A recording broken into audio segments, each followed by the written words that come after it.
Hi friends, ઘણા વ્યુઅર્સની comments હતી કે તમે છોલેની રેસીપી શેર કરો, તો હું આજે એકદમ ઇઝી રેસીપી અને અમૃતસરી છોલેની રેસીપી શેર કરું છું.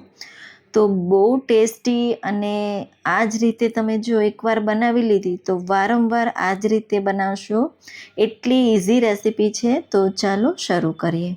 તો સૌથી પહેલાં હું અહીંયા કુકર લઈશ અને આ રીતે મેં 1 કપ જેટલા ચણા ગરમ પાણીમાં પલાળી દીધા હતા. 6 થી 7 કલાક માટે એકદમ સારા એવા ફૂલી ગયા. હવે આપણે પાણી નિતારી ચણાને આપણે કુકરમાં ઉમેરી દઈશું.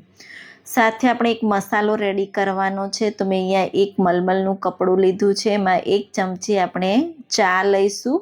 સાથે 3 લસણની કળીના રીતે ખાંડી લીધી છે, 2 ઇલાયચી, 1 તજનો ટુકડો, 3 લવિંગ અને 6 થી 7 મરીના દાણા ઉમેરી દઈશું અને 1 તમાલપત્રને આ રીતે આપણે કટ કરીને એડ કરી લઈશું અને પોટલી આપણે વાળી લેવાની છે. તો આ રીતે પોટલી બાંધી લઈશું.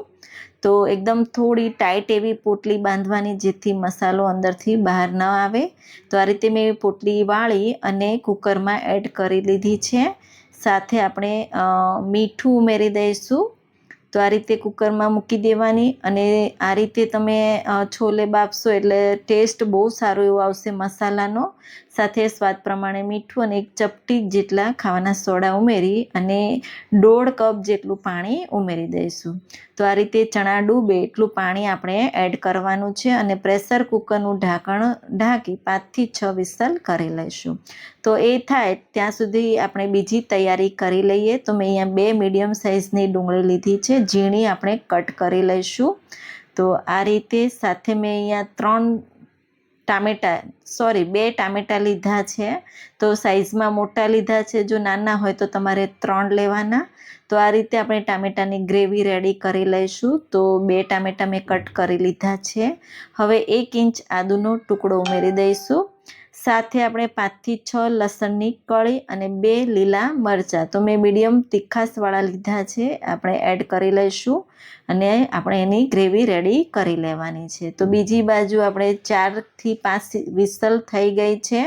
કુકર ખોલીને આપણે ચણા ચેક કરી લઈશું. તો પહેલાં આપણે આ મસાલાની પોટલી બહાર કાઢી લેવાની અને આ રીતે તમે જોઈ શકો છો ચણા એકદમ સોફ્ટ એવા થઈ ગયા છે. તો હવે ચણામાંથી પાણી આ રીતે નિતારી લેવાનું છે અને આ પાણી આપણે ગ્રેવીમાં યુઝ કરીશું. તો એકદમ સારો એવો કલર આવશે અને ટેસ્ટ આવશે મસાલાનો. તો અમૃતસરી છોલે છે એટલે આ રીતે આપણે છોલે રેડી કરીશું. હવે કડાઈમાં તેલ ઉમેરી દઈશું. તો 2 ચમચા જેટલું તેલ ઉમેરવાનું છે. તેલ ગરમ થાય એટલે 1 ટીસ્પૂન જેટલું જીરું, જો તમે અજમો ખાતા હોય તો તમે અડધી ટીસ્પૂન જેટલો અજમો પણ ઉમેરી શકો છો. મારા બાળકો નથી ખાતા એટલે મેં નથી ઉમેર્યો. સાથે આપણે ડુંગળી ઉમેરી દઈશું અને એકદમ સારી એવી ટ્રાન્સપરન્ટ થાય ત્યાં સુધી આપણે સાતળવાની છે. તો ગેસની ફ્લેમ મીડિયમ ટુ લો સાઈડ કરીને સાતળી લઈશું. હવે અહીંયા આપણે 1 ચમચા જેટલા બાફેલા ચણા ઉમેરી દઈશું. ગ્રેવી બહુ સારી એવી થશે. તો આ રીતે આપણે મેશ કરી લઈશું, મિક્સ કરી દઈશું અને સાતળવાના છે. તો આ રીતે ચણા ઉમેરશો એટલે ચણામાં ગ્રેવી હોય એ તમારી થોડી થીક થશે અને ખાવાનો ટેસ્ટ બહુ સારો એવો આવશે. તો એકદમ સારી રીતે આ રીતે મેશ કરી લેવાના અને એકદમ સારી રીતે આ રીતે સાતળવાના છે. હવે આપણે ટામેટાની ગ્રેવી ઉમેરી દઈશું. સાથે મિક્સિંગ જારને રિન્સ કરીને થોડું પાણી ઉમેરી દઈશું. એકદમ સારી રીતે આપણે સાતળવાનો છે. તો એકદમ સારી રીતે આ રીતે સતત ચલાવતા રહી સાતળી લઈશું. તો થોડું પાણી પણ ઉમેરી દીધું અને એકદમ સારી રીતે આ રીતે આપણે મિક્સ કરી દઈશું. હવે થોડા સૂકા મસાલા કરવાના છે. તો આ સમયે આપણે સૂકા મસાલા કરીશું. સ્વાદ પ્રમાણે મીઠું આપણે ચણા બાફા ત્યારે પણ ઉમેર્યું હતું. 1 ટીસ્પૂન જેટલું આપણે લાલ મરચું પાવડર, અડધી ટીસ્પૂન હળદર પાવડર અને 1.5 ટીસ્પૂન જેટલું આપણે ધાણા જીરું પાવડર. સાથે 3 મોટી ચમચી મેં અહીંયા ચણા મસાલો લીધો છે, કોઈ પણ બ્રાન્ડનો તમે લઈ શકો છો. અને 1 ટીસ્પૂન જેટલો આપણે કાશ્મીરી લાલ મરચું પાવડર ઉમેરી દઈશું. તો કલર બહુ સારો એવો આવશે. એકદમ સારી રીતે બધું મિક્સ કરી દઈશું અને ઢાંકીને લગભગ અહીંયા તેલ છૂટું પડે ત્યાં સુધી આપણે ગ્રેવીને થવા દેવાની છે. તો તમે જોઈ શકો છો લગભગ અહીંયા 5 થી 6 મિનિટ જેવું થઈ ગયું છે. એકદમ સારું તેલ છૂટું પડી ગયું. ફરી પાછું એકવાર મિક્સ કરી લઈશું. તો આ રીતે આપણે સતત ચલાવીશું અને હવે આપણે બાફેલા ચણા ઉમેરી દઈશું અને એકદમ સારી રીતે ચણા કોટ થાય ત્યાં સુધી મિક્સ કરવાના છે.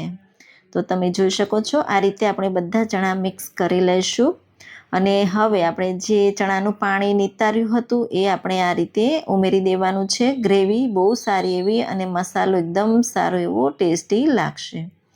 તો આ રીતે પાણી ઉમેરી દઈશું. જો ગ્રેવી વધારે જોઈતી હોય તો થોડું પાણી તમારે ઉમેરી દેવાનું. તો હું અહીંયા થોડું પાણી એડ કરીશ. તો ગ્રેવી થોડી ઓછી છે તો 1/4 કપ જેટલું પાણી મેં અહીંયા ઉમેરી દીધું. તો તમારે અહીંયા ગરમ પાણી ઉમેરવું હોય તો તમે ઉમેરી શકો છો. મેં નોર્મલ પાણી જ ઉમેર્યું છે અને એકદમ સારી રીતે આ રીતે મિક્સ કરી લઈશું અને ખુલ્લું જ આપણે 2 થી 3 મિનિટ માટે થવા દઈશું. એટલે ગ્રેવી એકદમ સારી એવી થીક થઈ જશે. તો અહીંયા લગભગ 2 મિનિટ જેવું થઈ ગયું. તમે જોઈ શકો છો આ રીતનું શાક બનીને રેડી છે. તો કન્સિસ્ટન્સી એકદમ પરફેક્ટ છે.